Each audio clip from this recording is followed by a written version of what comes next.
जय हिंद। आप सभी का स्वागत है सक्षम एकेडमी लोहागढ़ यूट्यूब चैनल पर। आज हम बात करेंगे आधुनिक भारत में जहां से क्वेश्चन पूछा जाता है परीक्षा में, थियोसॉफिकल सोसाइटी।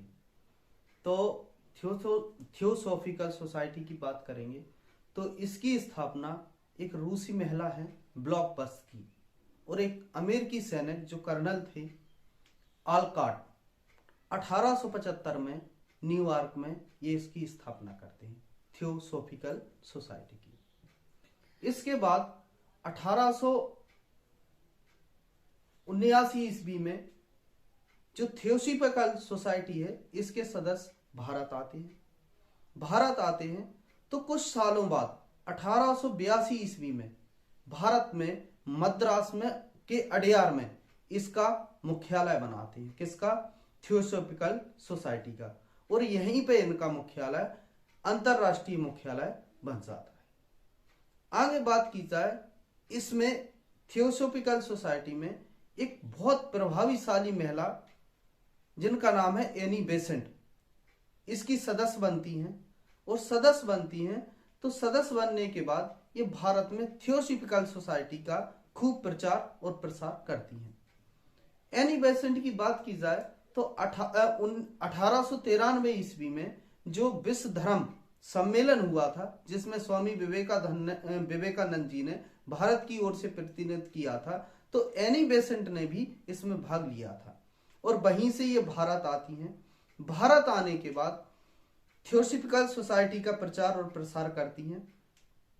थियोसॉफिकल सोसाइटी का प्रमुख रूप से उद्देश्य क्या था कि जो प्राचीन हिंदू धर्म है उसके लोगों को जगाना था और धर्म को आगे बढ़ाना था। थियोसॉफिकल सोसाइटी में प्रमुख बात की जाए तो जाति प्रथा का प्रमुख रूप से विरोध किया गया। तो क्वेश्चन यहीं से पुट अप होता है कि थियोसॉफिकल सोसाइटी की स्थापना कहां हुई, किसने की और कब हुई।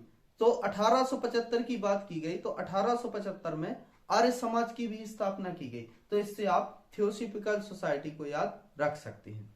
तो एनी बेसेंट की बात की जाए, ये इंग्लैंड की इनका जन्म हुआ था। एक आयरिश महिला थी और इनके जो पिताजी हैं, इनके पिताजी का जो निधन था वो छोटी सी उम्र में हो गया था जब ये 5 वर्ष की थी। तो कहते हैं कि एनी बेसेंट भारत को अपना दूसरा घर मानती थी और यहीं पे आई और पूरा जीवन यहीं पे उन्होंने व्यतीत किया। बात की जाए एनी बेसेंट ने जो शिक्षा के क्षेत्र में और नए युवा को क्षेत्र में जो कार्य किया वो आज तक बहुत कम लोग कर पाए हैं। एनी बेसेंट का एक मिश्रण रूप देखने को मिलेगा कि धर्म के साथ साथ लोगों के जगाने के साथ साथ वो विज्ञानवाद को भी बढ़ावा दे रही थी। एनी बेसेंट को अच्छी तरह पता था कि भारत के नव युवकों को सबसे ज्यादा जिसकी जरूरत है वो है एजुकेशन की। तो शिक्षा के क्षेत्र में आइए अब देखते हैं एक एक से क्वेश्चन जो अपने बाहर ना जाए।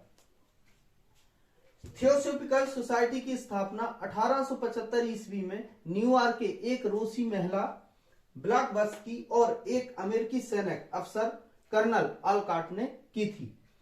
थियोसॉफिकल सोसाइटी के संस्थापक 1879 ईस्वी में भारत आए। ये क्वेश्चन आईएएस में आया हुआ है कि कब ये भारत आए। तो बात की जाए 1879 में। 1882 में मद्रास के पास अडयार में सोसाइटी का मुख्यालय बना। तो पूछा जाता है कि थियोसॉफिकल सोसाइटी का मुख्यालय कहां बनाया गया, तो मद्रास में अडयार, मद्रास के पास अडयार में इसका, और यहीं पे ये अंतरराष्ट्रीय मुख्यालय था। एनी बेसेंट जो एक आयरिश महिला थी 1888 ईस्वी में इंग्लैंड में इस सोसाइटी की सदस्य बनी। एनी बेसेंट ने 1893 ईस्वी में विश्व धर्म सम्मेलन में भाग लिया था और वहीं से भारत आ गई। एनी बेसेंट ने थियोसॉफिकल सोसाइटी का खूब प्रचार प्रसार किया। इनकी विचारधारा को देव विज्ञान के नाम से भी जाना जाता है। पूछा जाता है कि देव विज्ञान के नाम से किसकी विचारधारा को जाना जाता है, तो एनी बेसेंट की विचारधारा को जाना जाता है। थियोसॉफिकल सोसाइटी का मुख्य उद्देश्य प्राचीन हिंदू धर्म के लोगों के आत्मविश्वास को जगाना और धर्म को बढ़ावा देना था। देखो कई बार क्या होता है कि ये ना पूछे कि क्वेश्चन इसकी स्थापना कब हुई थी, ये पूछ ले कि थियोसॉफिकल सोसाइटी का प्रमुख रूप से उद्देश्य क्या था। तो थियोसॉफिकल सोसाइटी का प्रमुख रूप से उद्देश्य यह था कि प्राचीन धर्म जो था उनके लोगों को जगाना और धर्म को आगे बढ़ाना। सोसाइटी ने बाल विवाह एवं जाति पाति का विरोध किया तथा विधवाओं की दशा सुधारने का प्रयास किया। एनी बेसेंट का शिक्षा के क्षेत्र में महत्वपूर्ण कार्य बनारस में 1898 ईस्वी में सेंट्रल हिंदू कॉलेज की स्थापना की। सेंट्रल हिंदू कॉलेज को मदन मोहन मालवीय ने 1916 ईस्वी में बनारस हिंदू विश्वविद्यालय के रूप में विकसित किया। 1917 ईस्वी में कोलकाता में हुए कांग्रेस अधिवेशन की अध्यक्षता एनी बेसेंट ने की थी, प्रथम महिला भारतीय राष्ट्रीय कांग्रेस अध्यक्ष। अब यहां पे बात की जाए कि सेंट्रल हिंदू कॉलेज की स्थापना किसने की? एनी बेसेंट ने। इसको किसने परिवर्तित किया? मदन मोहन मालवीय ने। कब किया? 1916 ईस्वी में। अब क्वेश्चन पूछा जाता है कि कांग्रेस की प्रथम महिला अध्यक्ष कौन थी? तो एनी बेसेंट। अगर ये क्वेश्चन आ जाए कि भारतीय महिला कांग्रेस की प्रथम अध्यक्ष कौन थी, तो आपकी कौन? सरोजिनी नायडू होंगी। कौन होंगी? सरोजिनी नायडू।